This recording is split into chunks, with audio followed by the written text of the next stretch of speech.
We're back now at 8:20, and this morning in today's classroom, separation of the sexes. A growing number of public schools in this country now offering same-sex classrooms. But does splitting the boys from the girls mean a better education? NBC's Kevin Tibbles takes a look.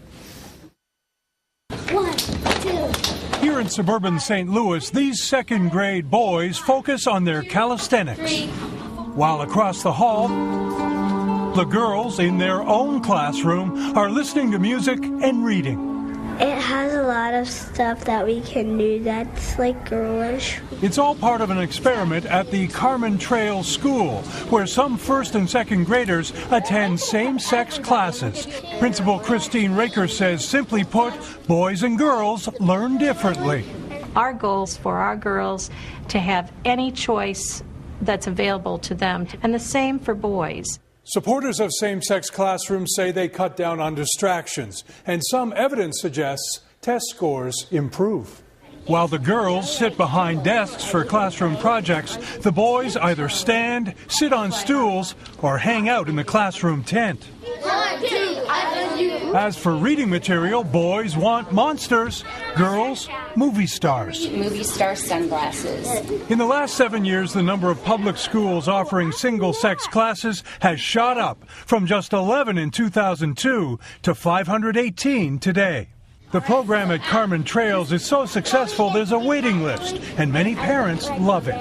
She has more self-confidence in her academics and her just being herself. But opponents say single-sex classes essentially reinforce gender stereotypes. We try very hard to promote just the opposite, freedom to be who they are as individual kids. But even here, some things never change. It's kind of weird with girls. Boys are weird. Learning the 3 R's in separate classrooms, hoping both boys and girls come out ahead together. For today, Kevin Tibbles, NBC News, Chicago. Dr. Leonard Sachs is the founder and executive director of the National Association for Single-Sex Public Education. He's also the author of Boys Adrift, the 5 factors driving the growing epidemic of unmotivated boys and underachieving young men. Latifah Lyles is the vice president of the National Organization for Women. Good morning to both of you. Good morning. Got a strange dynamic here. You're the product of co-ed education. You like this single-sex system. You're the product of a single-sex high school, and you don't like it. Why?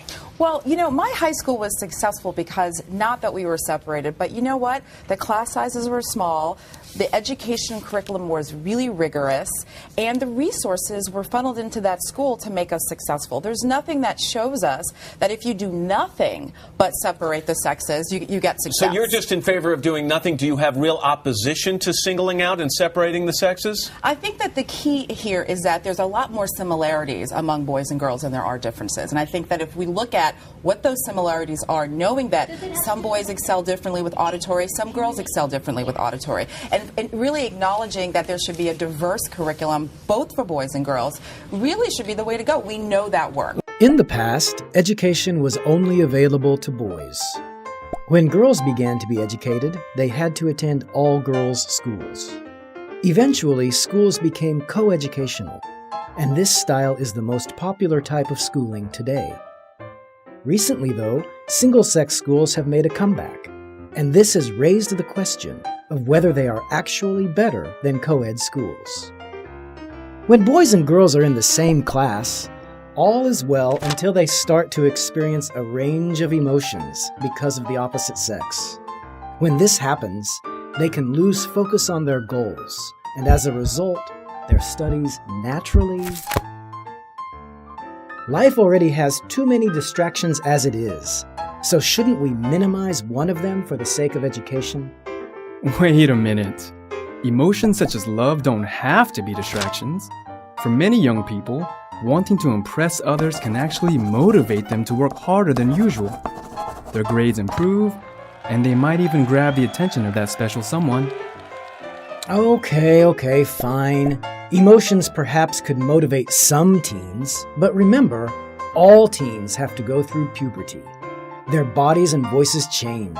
Their emotional ups and downs become extreme. Many feel shy or even ashamed during this time, and they can't understand why. A single-sex environment would minimize their discomfort, because they wouldn't have to deal with the opposite sex during this challenging time. True, but remember that after students graduate and enter the real world, everything is, well, co-ed. People aren't separated by gender. Single-sex education doesn't prepare students for this. But in a co-ed setting, teens learn how to socialize and interact with one another under adult supervision. School isn't just about learning academic knowledge.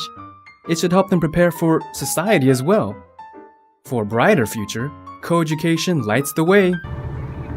The idea of having classrooms or schools that are specifically made either for boys or girls is not a new one. Many schools and institutions started out either as an all-girls or all-boys school, and then, with the changing of the times, moved to be co-ed. But now, educators are going back to this idea in an effort to find the best learning environment there is. While this concept has taken hold in private institutions across the U.S., public schools are taking their time getting behind the movement, but with good reason. While initially it seemed that all female students were the ones that were being left behind in classrooms, it is now apparent that boys are also being brushed over and pushed towards only a few certain subjects. Is this an issue that necessitates separate classrooms or merely better educators? According to a report done by the American Association of University Women, boys and girls thrive on a good education regardless of whether the school is single-sex or co-educational. Richard Fobbs is one researcher that has many concerns over the growing population of segregated classrooms in the U.S. One rising concern from Fobbs is that the segregating the boys and girls into separate classrooms has led to an increase of gender stereotyping. Fobbs' study observed over 365 7th grade students. Some were in gender-segregated classrooms and others were in co-educational classrooms. This study showed that the more gender-segregated classes a student took in the fall, the more gender stereotypes they were using in their responses in the spring. The researcher of this study concluded their results by stating, "We conclude that gender-segregated classrooms likely heightens the salience of gender in the classroom, thereby reinforcing and increasing gender stereotypes. As such, we argue that gender segregation is a misguided approach to addressing any education difficulties girls and boys might be having." Richard Fobbs also has another article that is titled "Gender-Segregated Schooling, a Problem Disguised as a Solution." The article starts by saying that gender-segregated classrooms have made a significant appearance in the U.S. despite that many reviews and studies have proven that it is not necessarily superior to co-educational classes. Also, Fobbs states that gender-segregated schooling has led to students accepting more gender stereotypes since they are not able to see the exceptions to these stereotypes themselves. If they're placed in a classroom with only girls, they're only going to see how girls act and behave, and they're not going to be able to set aside those stereotypes that are generally placed on females. In his research, Fobbs has seen that gender-segregated classes have reinforced and strengthened gender stereotypes. An example that is mentioned in this article is the school in California experimented with gender-segregated classrooms and had so many issues and complications that they nearly shut down every single program within 3 years of using them. Some of the examples of the issues this California school noticed were that even though many argue that gender-segregated classrooms help eliminate distractions, they actually saw many more other types of distractions appear in the classroom, such as females having an increased popularity competition and that their female peers are being too noisy. Another example California saw in an all-female class is that since there were no boys around for the girls to fight over, there was a rise in other issues that replaced fighting over boys. Examples of these other issues were popularity contests, gossip, and friendship issues. When we look at the benefits of boys-only and girls-only classrooms, it appears that girls benefit the most. When we look at the boys, there either are less effects or more negative effects than with girls.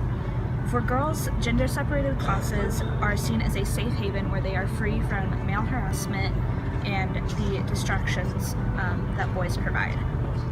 Most research reports that all girls' classes are typically more organized and less restrictive because of the fewer distractions during the lessons.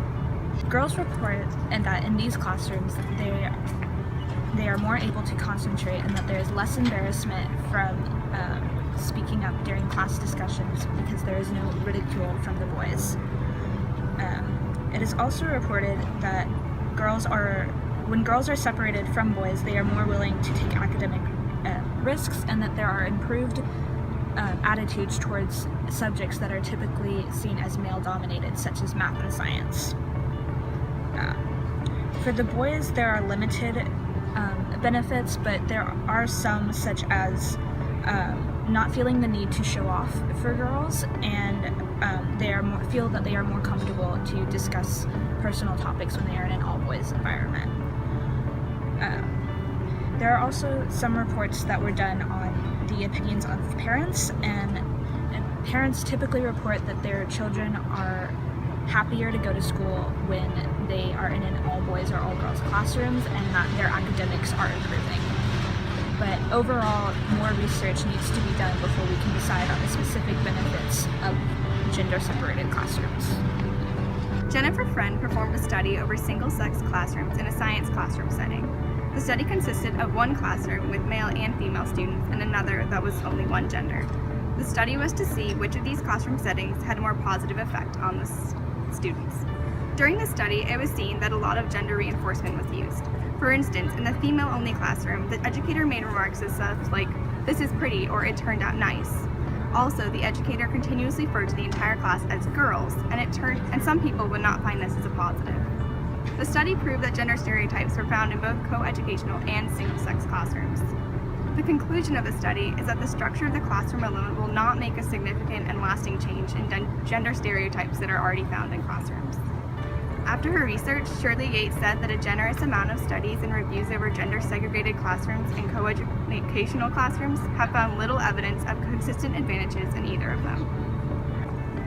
We have concluded that changing the structure of these classrooms will not take away these stereotypes that are already in place. More needs to be done before these issues can be completely dealt with. Overall, after looking at all of our research, we have concluded that the main argument on both sides is the reduction of gender stereotypes.